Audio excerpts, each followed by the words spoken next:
Hi. So I'm going to be doing a reaction video for you today, which probably comes as no surprise at this point. But I'm really excited, and I am just so sorry that I've been promising you videos and promising you things, and then I don't put them out on time. It is because I had a very, very busy summer and a long summer, and it was a little stressful. It was very stressful, actually, but it was totally worth it. I did a lot of really, really cool things. I took some classes, and I had a summer job, and then I did more with my singing job. So it was really, really great. It was a very fruitful summer, and I'm really excited for you guys to see everything that I was a part of. There were some really, really cool projects that went on all throughout August, and so they are probably going to be coming out within the next few months. So I'm really excited about it. So thank you so much for being patient, and also, very important, thank you so much for all of your really, really sweet reactions about what I did with my hair. Thank you for believing me when I said that I did it long before I ever knew about the Neo fighting efforts for BlazBlue, because that's totally true. It's really, really messed up, but I 100% had the appointment booked to dye my hair like this way before I knew that.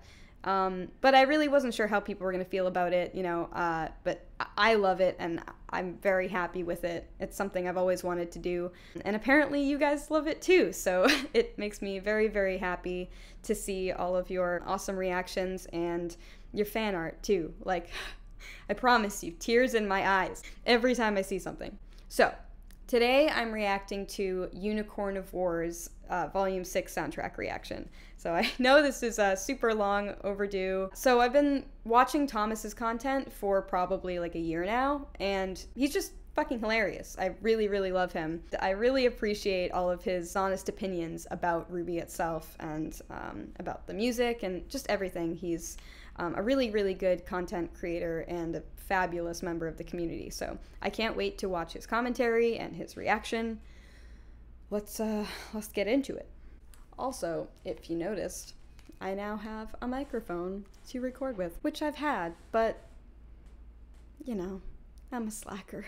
Don't even lie. You stayed up till midnight for this soundtrack and then were disappointed when it didn't come out until the next morning. I know your sins, child, for I have borne them? What's the past tense of bear? Like, to bear sin. Born. I swear I'm a writer. Anyways, hello, internet children. Today we are going to be reacting to the Volume 6 soundtrack. Why do I have an accent? I'm not sure. Oh, it's gone now. Okay. Now, full disclosure, I have listened to the soundtrack before, just as I did last year, because the first time I listened to any song, I want it to be a solitary experience that I don't share with anyone, because I'm a fucking selfish prick. Like, you don't get to hear a song for the first time after you've listened to it for the first time. You get what I mean. It's an experience like no other. I wanted that to myself. And also, I usually don't react all that much the first time I listen, other than, like, screaming and squelching. That makes sense. Usually all my commentary is in, like, the additional listens. So, yeah. Anyways, let's begin with Rising in 3, 2, 1. Here we go. Oh, it's so nice to have, like, a fully clean version of this song. I live for the synth. God bless the synth. Yes, so do I.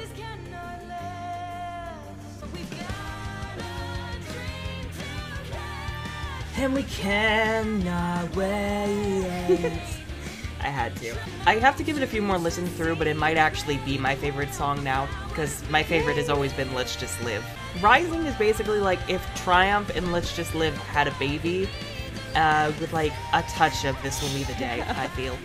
And I really dig the imagery in this, like the sparrow, the mountains, the moon. I live for the imagery of nature in this. Anytime Casey's vocals like go deeper than usual, I'm like, shit's about to get real.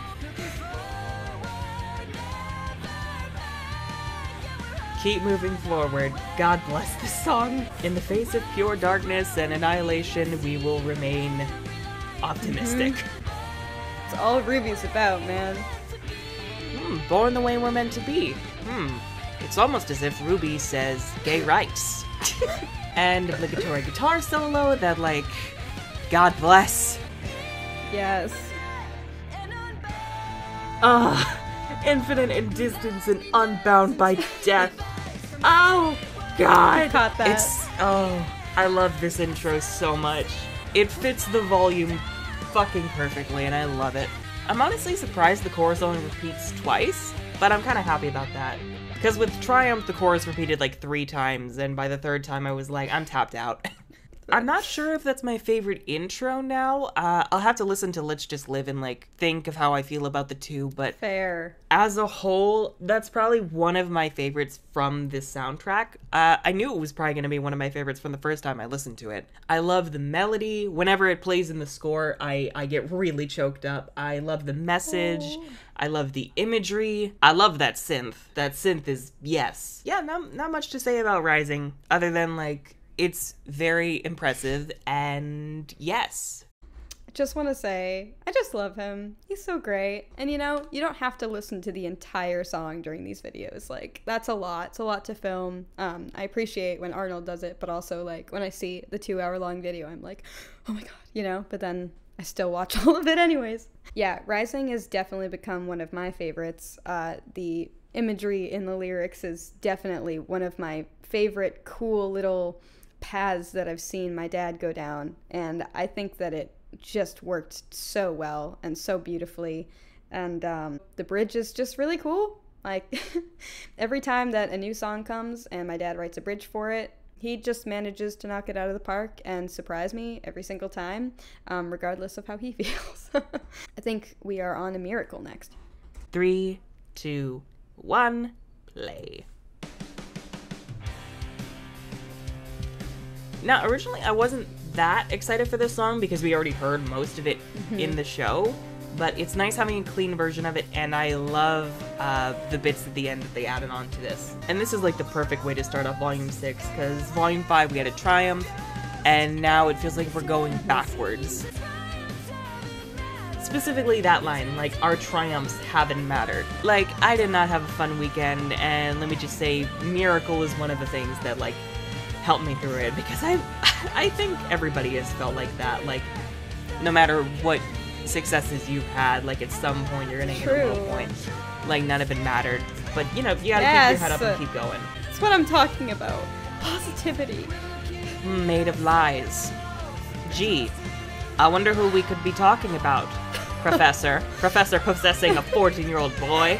Honestly, even though Volume 6 was a very happy ending, this song makes me very scared for Volume 7, because things are gonna go dark again, and I'm not ready. I love that line. Like, we're praying for a miracle, but we're gonna stand and fight anyway. Like, I love that. Oh, I love it so much. Oh, here comes the new edition. I'm so happy they kept this, like, dual side section in. I know when I listened to this, I was like, did Salem just, like, illegally board the train? Yeah, that little voice right there, I think, is, like, the voice at the back of everybody's head that's like, you know this is pointless, right? And you should just give up. Don't listen to that voice. It's an idiot. I am seriously impressed with the amount of high notes Jeff is able to hit. Like, Jesus Christ, you don't man. even... Who did you sell your soul to do this? The battle seems unwinnable, but all we need is a miracle. I love that abrupt ending with the piano. Just... the drama. Yes. Miracle... The reason I really like Miracle is because it is a very dark song, but it has this strain of hope in it. I feel like at this point in my life, not to get too, like, personal and dark, and that might explain why I'm kind of low energy as I react and comment to this stuff, but where I am now, I kind of feel like I'm kind of hoping for a miracle at this point, and fighting through hopelessness and doubt and guilt is very, very difficult. It's like the finish line is right there, and you're in the final stretch, but, like, you're just wading through, like, tar. But you know what, like, the message of RWBY is that things might appear hopeless, but you gotta keep trying and keep going anyway. You gotta keep moving forward. And Volume 4 has always been my favorite soundtrack because it had that, like, kind of message behind that, and Volume 6 kind of does as well. I have really enjoyed these songs for that, like, oh, they came out right when I needed them most, and whew, oh, that got very oh boy. Okay. Well, I just want to say, Thomas, fuck.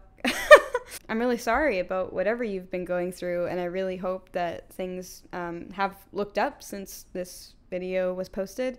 I totally agree with you about Miracle. It definitely feels like a step back. All the characters are at a very pivotal point of desperation, and they really feel like the only way that they're going to get through it is with some kind of miracle, because they've just uncovered all of these lies and all of these things that they've been fed that aren't true. So they're not sure what they're fighting for anymore, and so they're dealing with figuring that out. Also, the song can most definitely resonate in just today's world and the political climate, literally everything, like everything. And, I didn't really think about that until after the song and the soundtrack was released. Yeah, Miracle. It's totally heavy. And, Thomas, I absolutely feel you on lots of that.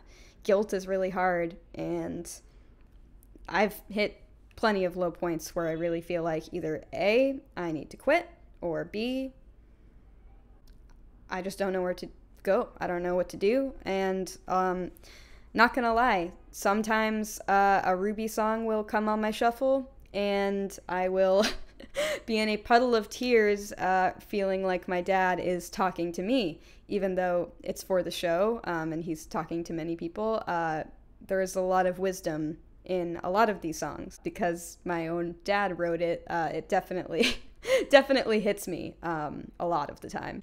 I think I'm not really qualified to do this, but Oh, stop. I have a microphone. I'm going to do it anyway. All right, now it is time to listen to One Thing, which is the song which played when Neo rocked up and kicked Cinder's fucking ass, and I lived for it. 3, 2, 1, play. Let's go. I love that they kept the very eerie intro in at the beginning from the episode. It fits the tone really well. Honestly, listening to this song, it really reminds me of Die, which the more I listen to it, the more I think it can apply to Roman. As dark as these songs are, I kind of find that connection cute. And now I'm sad that Roman's dead. Oh. Neo lost on the streets. She was still mute. Candle's flame brought a brand new name. Roman gave her name. Oh. They were the best duo in the show. They were. God, I hope Neo kills Cinder, please. Cue the scene. Neo, you theatrical little... Here comes the part. Rest in peace. It's so, out of the blue and, it fits Neo's sass to a T. My dad has to have those just out of the blue a cappella parts, and you know what? I'm here for it. Now this I really like, because the chorus leads directly into the bridge. I always find it interesting that people say, the Neo doesn't really have that much depth or motivation, and it doesn't feel like we're looking at the same character, honestly, because to me, she feels like one of the best villains in the show. There's a reason so many people, have latched onto her and, obsess over her. Jeremy was listening to the scores a lot, and he's a lot better at picking out, the leitmotifs and the melodies in the scores than I am. But he mentioned, in the Spider's Web, there's a little bit where the melody of One Thing, which is Neo's theme, mixes in with, Cinder's theme. And I'm like... Shanker, Neo. Shanker. In the other eye. Okay, and now we are at Lion Eyes. This is probably the song I was least excited for, and it's still probably my least favorite of the songs. But in terms of RWBY music, that's still really good. The big thing about Adam's character that a lot of people have been fighting over is, was he this romanticized revolutionary that everybody wanted him to be back when, he barely had any screen time? at all? Here we or go. Is he this abusive, broken man who wants, glory and to spite all the people who've wronged him? I think it's easy to see which one the show has been going with. Unfortunately, Adam didn't really have a lot of time in the earlier volumes, so people kind of filled in the gaps with their own headcanons, and that took over what they wanted Adam to be. Blake also didn't really go full throttle in describing him as an abuser because, when you're talking about someone who abused you, you don't really feel comfortable bringing up the more personal stuff. But I think this song does a really good job of showing how this righteous cause Adam was fighting for slowly got corrupted by his thirst for, vengeance and spite. And right. Jeremy also pointed this out, that, he interpreted as Adam saw no one else was going to fight for the Faunus the way he felt they needed to, so he was going to step up and do it. It's a very cynical worldview, which explains why he feels so entitled to not just Blake, but also, the throne of the White Fang and the praise of the Faunus. So yeah, let's get this going. 3, 2, 1. Let's go.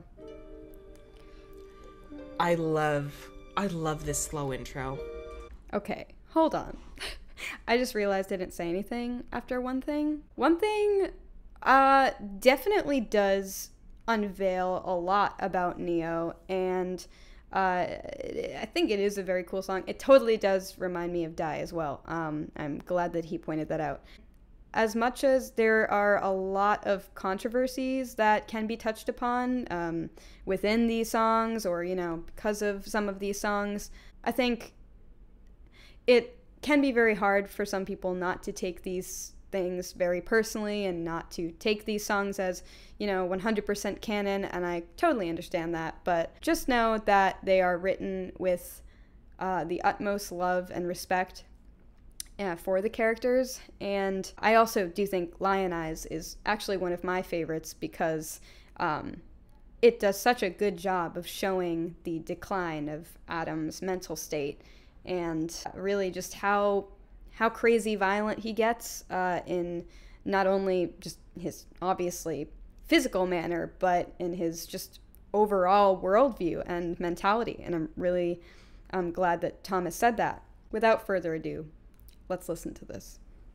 Atoms don't just manifest. They're created somewhere, and Adam wasn't always like this. Unfortunately, the humans came along and fucked him up. Honestly, listening to this song, I am getting a lot of military vibes, which, works, because Adam is a very authoritarian person.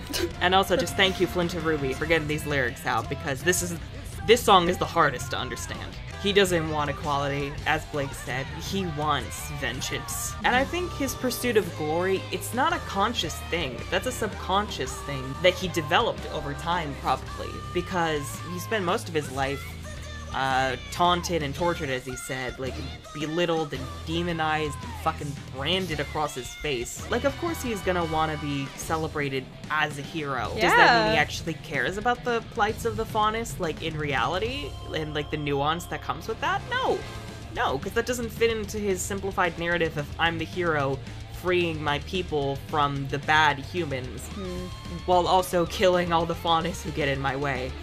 Sienna was the real hero. Yeah, Jeff went crazy on the fucking guitar here, Jesus Christ. You did not just diss Sienna, you red-haired fuck. Oh, our enemies must die. Oh, I think that clarifies, how he feels about the humans. Adam, darling, the goal of a savior is not to be lionized, right? Because if you're too busy focusing on the lionizing, you might end up hurting the people that you claim you want to liberate. Just saying. I know I said it's my least favorite, but that's probably just because there's been so much debate over Adam's character that I had to disconnect from that discussion just for the sake of my own mental health. But I think this song encapsulates who Adam actually is. He is a very broken, hurt man who took his pain and used it to warp his perspective of reality and pursue glory. I think it's safe to say he never really actually genuinely cared about his people. His first priority was always himself. You can just hear it in like Jeff's vocals. Adam is a very spiteful, bloodthirsty person.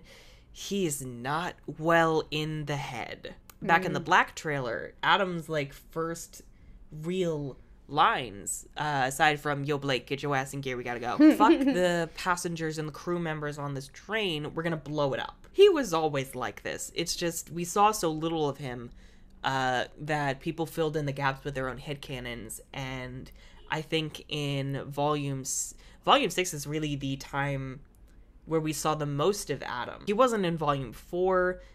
He was barely in Volume 5. If you compare Lion Eyes to another song like From Shadows, where he's singing with Blake, like, yeah, that's also violent in the revolution, but the goal there is still equality. Because, you know, this is back when they're under Sienna Khan's White Fang. Like, right. The goal is still equality. Whereas with Adam, he's like, that's not good enough for me. And then you also Okay, so I'm going to stop that commentary there. So I'm going to try to refrain from giving any of my, like, you know, super personal opinions about, you know, these controversial subjects like Adam, you know, the whole relationship between Blake and Yang and all that. But I will say that I do agree with Thomas in that Adam has always shown himself to be very selfish and very abusive towards Blake.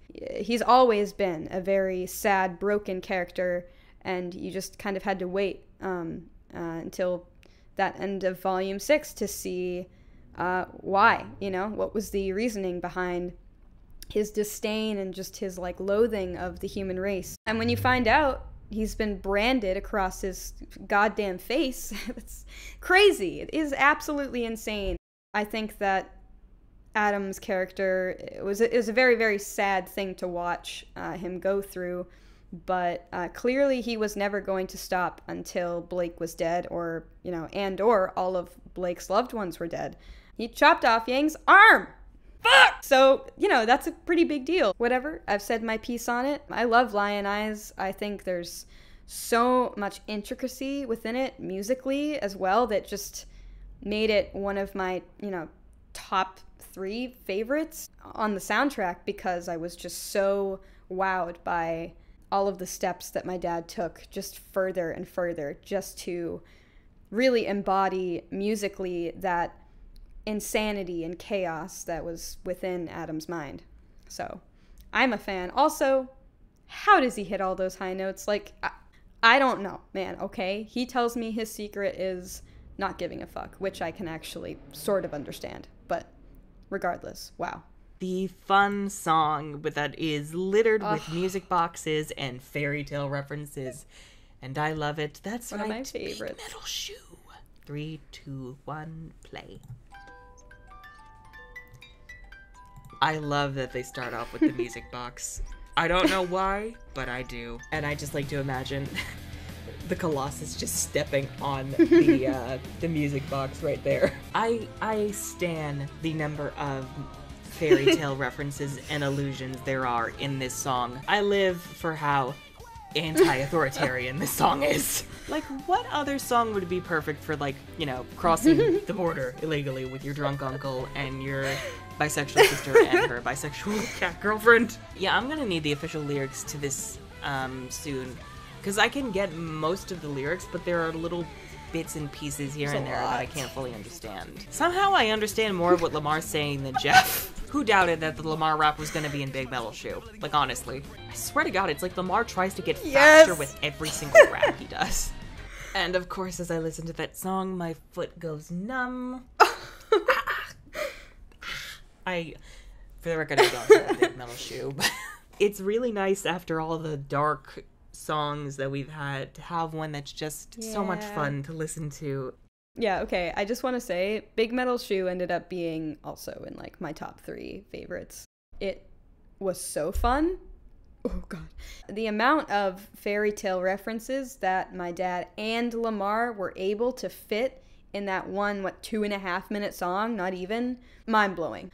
It's really fun to just sit and, like, try and figure out how many there are and where they come from, because almost every single line, if not every single line, is a fairy tale reference. All right, next up is Nevermore. I've listened to this a million times. It's probably my second favorite song, right behind Indomitable. We're going to be listening to it again just because I do want to cover some of the story stuff it has to offer. Also, I find it interesting that some people pointed out back when the volume ended that, you know, there's this song Evermore in the Beauty and the Beast live action remake, garbage as it is. And then we also get Nevermore. It's almost as if there are Beauty and the Beast parallels with Blake, Yang, and Adam. Who'd have thunk? Like, before this Life Is Mine was my favorite song just because of how much it meant to me through my experiences. Nevermore really is the fuck abusers' rights song. Tell me about it. Songs, plural. It's such a powerful song. It's multiple songs. I'm very tired. I'd never heard Adrian's voice before this song. Her and Casey's vocals go together perfectly, and honestly, Adrian's voice sounds like if Barb sang for Yang, and it's perfect. Blake and Yang have been through so much because of Adam. Like, he has fucked with their minds so badly, and they're not done with that trauma. That trauma is gonna follow them for the rest of their lives. But at this point, it's a huge milestone, and I can't imagine, like, the pain for both Blake in the fact that she did care about Adam, but she had no other choice. If she didn't kill him, he would have killed them both. But at the same time, like, they're both free of it. Well, they're free of the monster, but they're not free of the trauma that he inflicted on them. Wise words.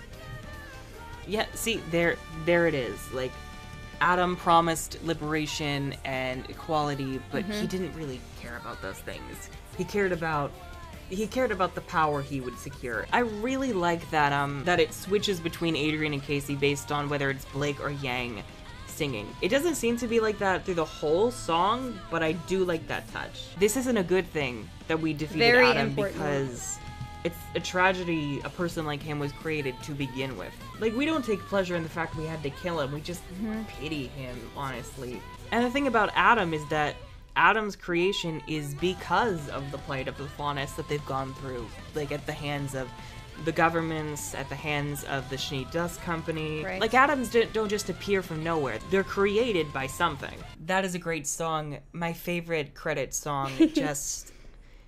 oh, good lord. Casey, you knocked it out of the park with Adrian. Like, goddamn, please. Whenever you are able to, if you are ever able to again, sing with each other, please, because your vocals complement each other so well. Oh, thank you so much, Thomas.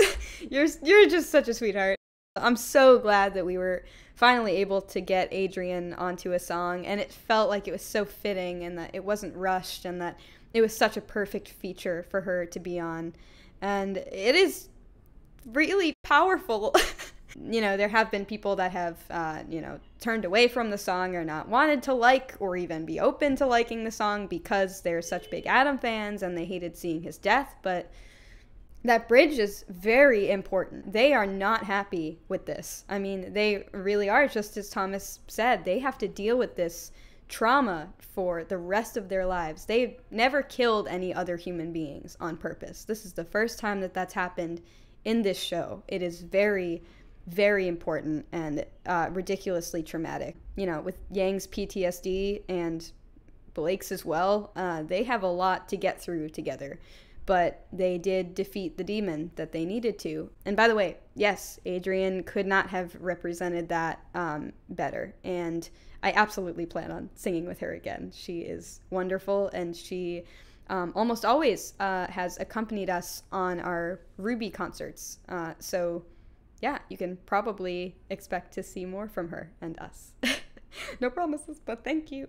My favorite song on the soundtrack and my favorite RWBY song, and currently my favorite song as a whole. I knew I was gonna love this song the moment I heard it in the show, but... Okay, I know what's next. I'm not ready, can never be ready. But let's listen to Indomitable and see how Thomas feels. That timing, though. Anyway, 3, 2, 1, play. I just want to say up front, I love the gospel vibes in this song so much. And right away, I'm emotional. That is how gods roll. The thing I love about this song is that it's not really about any of the characters in the show. This is just pure love, admiration, and grief over Monty.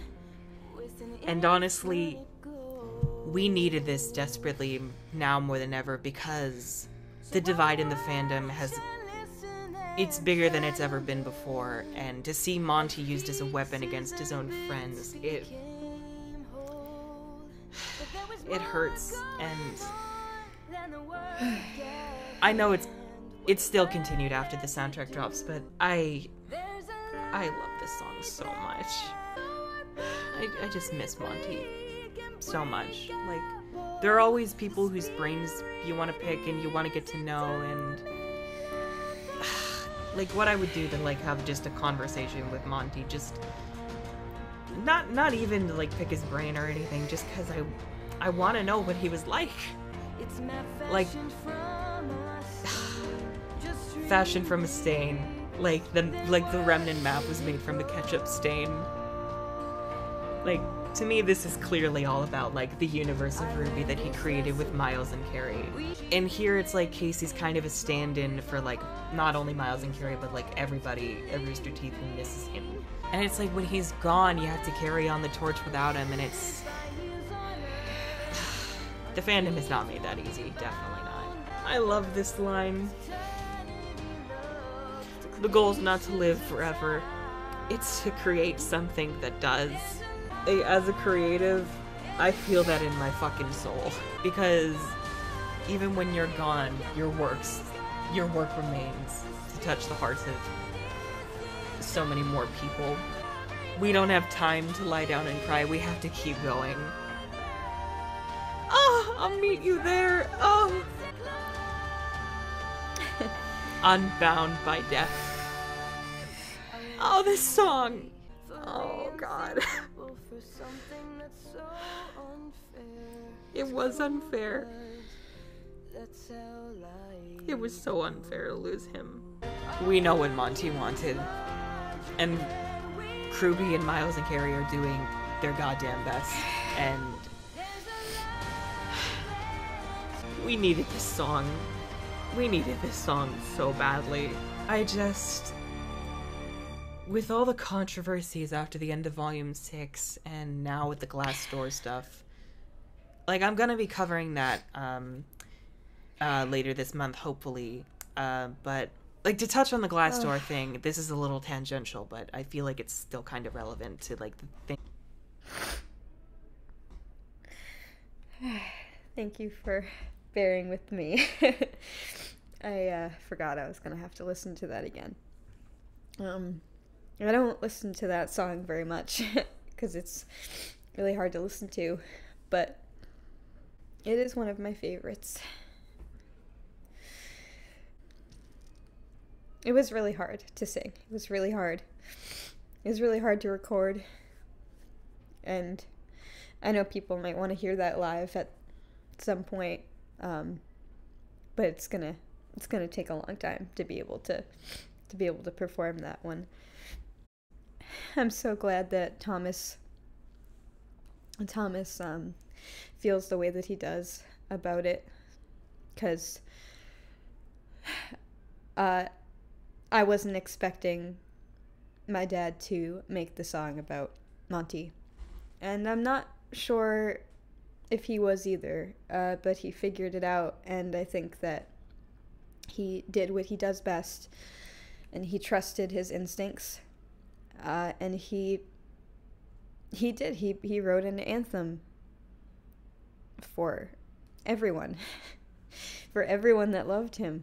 And, you know, I wasn't sure how people were going to feel about it, because they wanted it to be a song about RWBY, but I'm so glad that it turned out to be what it is, because Sorry. It just does such a great job of just capturing how much love this community has for him.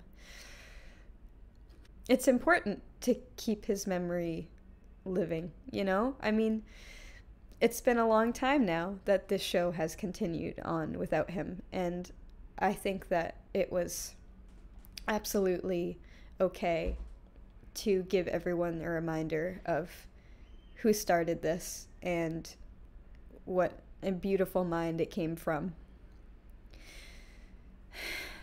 I'm so glad that everyone loved it as much as they did. It seems like a lot of people's favorite song off of the soundtrack, and I fully understand.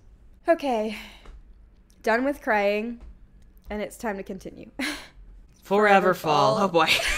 My gut is saying it's from Pyrrha's perspective. Oh, from because, one like, to another. About, you know, what the world couldn't see in her. But it could also be from Jean, or it could be from both of them. But, like, ultimately... Oh, it hurts! I miss Arcos. This song... Because they this loved song each was other also so much. So hard to record. Oh, destiny to be in love with you. Oh, fuck. I think of how much Jean has struggled, and we've all given him a lot of flack. I just think of him discovering his semblance, and just how proud Pyrrha would be. Like, I definitely cried more at Indomitable, but this song also hurts. Like, I'm a sucker for the slow, sad songs in RWBY. Jean didn't see Pyrrha as the celebrity the world knew. He saw her as a regular person. Healers are vital. God damn, Casey, your vocals have come so far. This is... Whew. Oh, I'm emotional. I'm fine. Life doesn't last forever. Love doesn't last forever. But we gotta enjoy it while we got it. And even though Pyrrha's gone, the love that Jean and everyone else had for her, that's not gone either. That stays with them, and that's a fuel to help them keep fighting.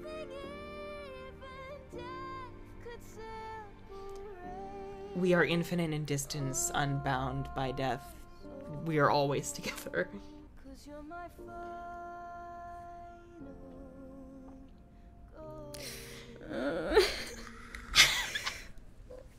I'm internally screaming.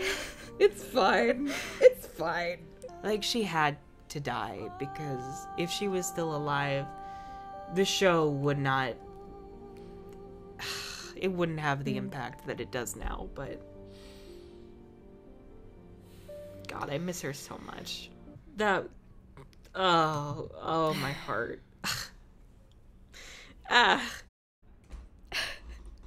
Yeah, it will come as no surprise. That, by far, was the hardest thing to record. I don't exactly know why. It's just written so beautifully. There's something about the sad love songs, you know, that have themes of death. My dad is just a master at those. He got me. I had to listen to the demo so many times, probably 30 times, just crying before I could actually record it or even think about what I wanted to sound like. It's a rough one.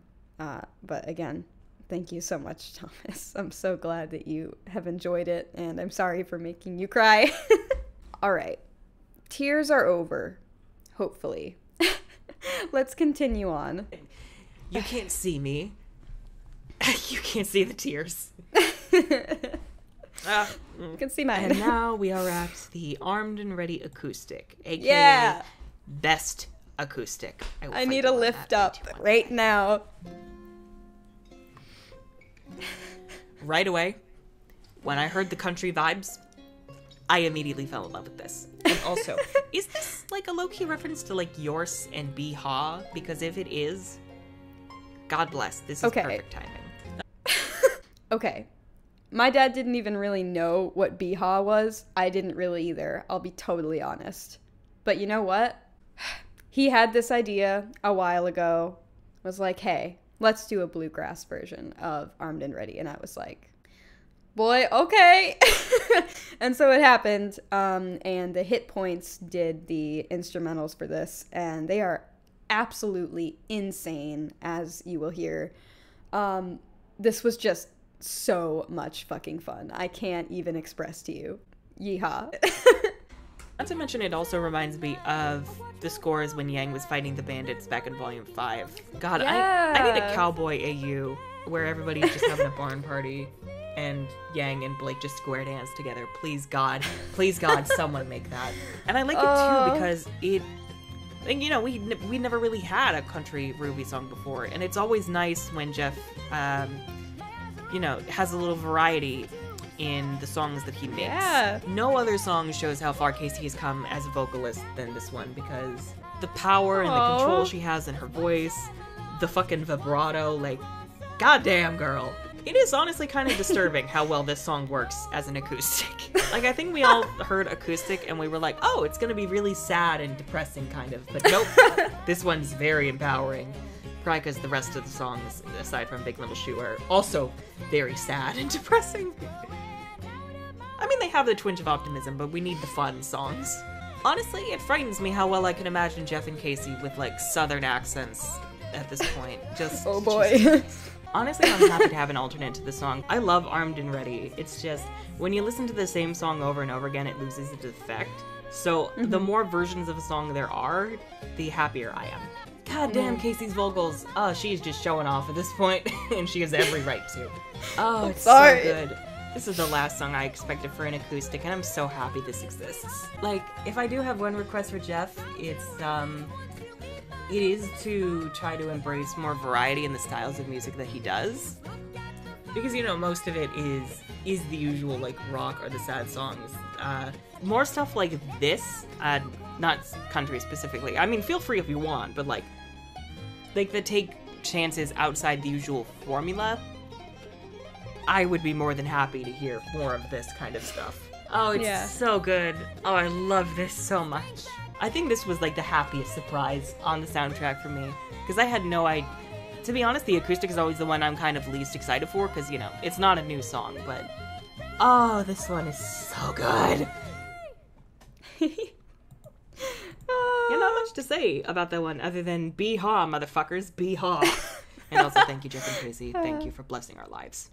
Now, before we wrap this up, there are 2 pieces of score that I really want to listen to. The first one is A Delicate Balance, which plays during The Lost Fable. Oh, it's amazing.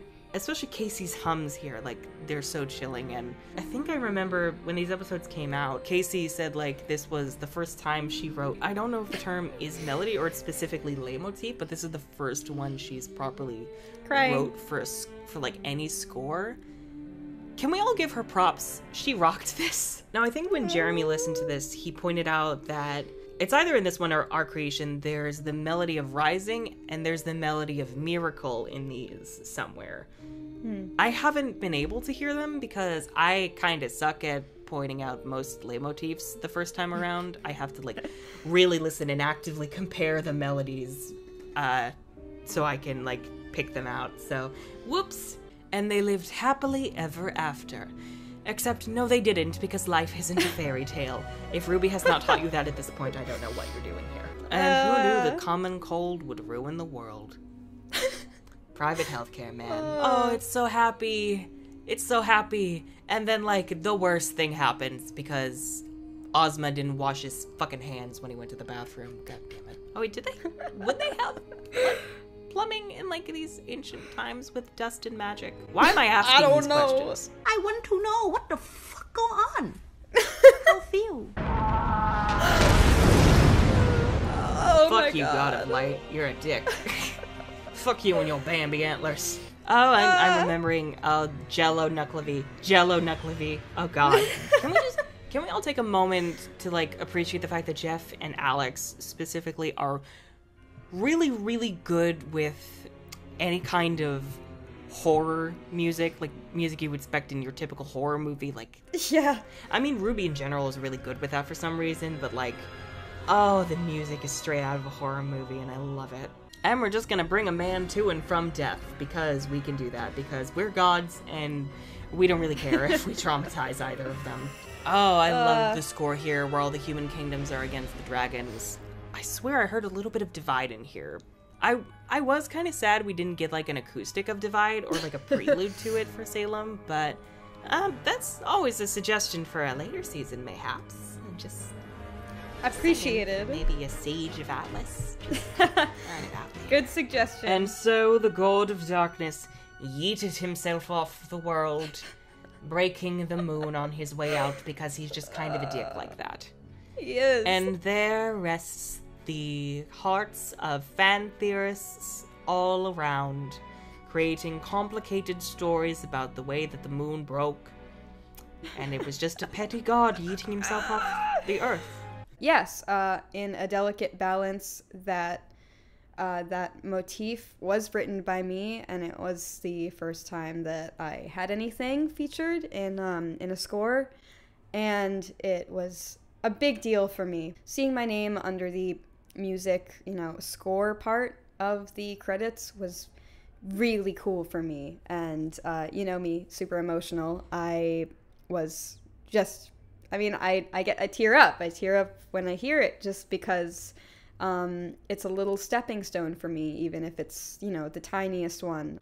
I am in school for music and am continuing to figure out my career and what it will be moving forward. And there are lots of things that I love to do musically, and I had never really imagined it, but score stuff is one of them, at least in a small way. So, no promises or anything going forward, but I hope to create more original stuff like this. It was just such an honor to be able to write even the simplest little thing to put in a giant, amazing score by my dad and Alex. Alex astonishes me with every single soundtrack, but this one really, really amazed me. I've listened to his scores just so many times this summer. So I really appreciate that Thomas is listening to the scores, because they are probably the most overlooked part of the soundtrack, because the songs are so popular, which of course I highly appreciate, but these scores definitely should receive some appreciation, because they are absolutely phenomenal. I feel so lucky to be able to work with these incredible, humble people every day, or, when I see them. All right, we're at the tail end, so let's have a listen to Thomas's final comments. I have no notes or scripts for any of this. I'm just talking off the cuff, but, this is probably... I have to listen to it a few more times, but I think it might actually be my favorite soundtrack, because Volume 4 was my favorite soundtrack before this. Because all the Volume 4 songs were connected by this theme of dealing with grief and embracing optimism in the face of that. And Volume 6 is very similar, except with stronger despair. And yeah, this came at the time I really needed it most. And just thank you, Jeff and Casey and Alex and Lamar. The hard work you put into the soundtrack every year. We really do appreciate it. And you guys did an amazing job as always. This is probably your best work, and I am super appreciative. I know the fandom is super appreciative, and yeah, so please get some sleep before you guys have to get to work on Volume 7, please. Oh, I should also note, Casey, not too long ago, became part of a band called OK Good Night, and they had their single Rapture a while back as their first single, and their second single just came out called Think Again. I haven't gotten the chance to listen to it, but if you can, go purchase it, go listen to it wherever it's available. You can listen to it on Spotify, but Spotify is kind of sketchy on how well it supports the artists. So buy it if you can. And same for this soundtrack too. Make sure that you support, your artists and creators, because they have to live in the post-2016 hellscape too. So yeah, go listen to Casey's music, support your artists. Thank you, Jeff, Casey, Alex, Lamar. You guys rock. I've been recording for an hour and a half now, and I'm really hungry, and I'm gonna go eat so I don't die now. Okay, bye. Oh yeah, nearly forgot. It's been a shit show, y'all. It's been a shit show. It's been a shit show. Oh my god. Wow, that was a journey. It is so humbling and just so cool to listen to Thomas's analysis and all of his opinions. He's just so insightful. I just live for his honesty and his humor. He's just, I get such a kick out of him. That was really, really sweet, overwhelming. I get just so wonderfully overwhelmed by the support that we get just constantly. And, you know, Volume 7 really is right around the corner. So obviously stay tuned, and, you know, things will be happening very, very soon, especially at this point. And it was very, very sweet of Thomas to shout out Okay Goodnight. If you guys are watching this, you have probably seen my previous videos and have heard about it, but we are in the process of putting an album out. So that's really, really exciting. And I'm really proud of a lot of it. It's really my first personal endeavor into any other projects outside of RWBY. Couldn't be happier to be doing it with the people that I'm doing it with. My bandmates are the most incredible people and just such great friends. You can expect the album likely within the next 2 months. All I can tell you is that we're working on it, and we're working really hard. So yeah. Oh yeah. Excuse me. Well, we've come to the end of this video and this reaction. I'm going to be doing a live stream Q&A at some point within the next few weeks, and I will be putting out the date ahead of time so that everybody knows and everyone's aware, and they will be ready to attend and ask questions, hopefully. Boy, yeah, once again, just thank you so much for watching and for listening, and I love you a lot. I love you 3,000. Okay. Bye. Cue weird outro.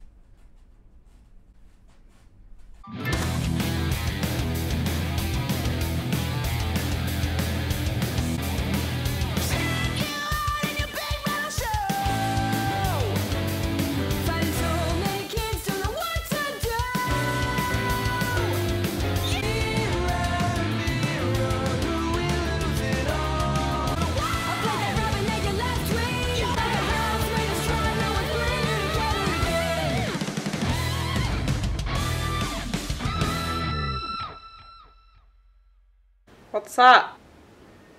It's me again.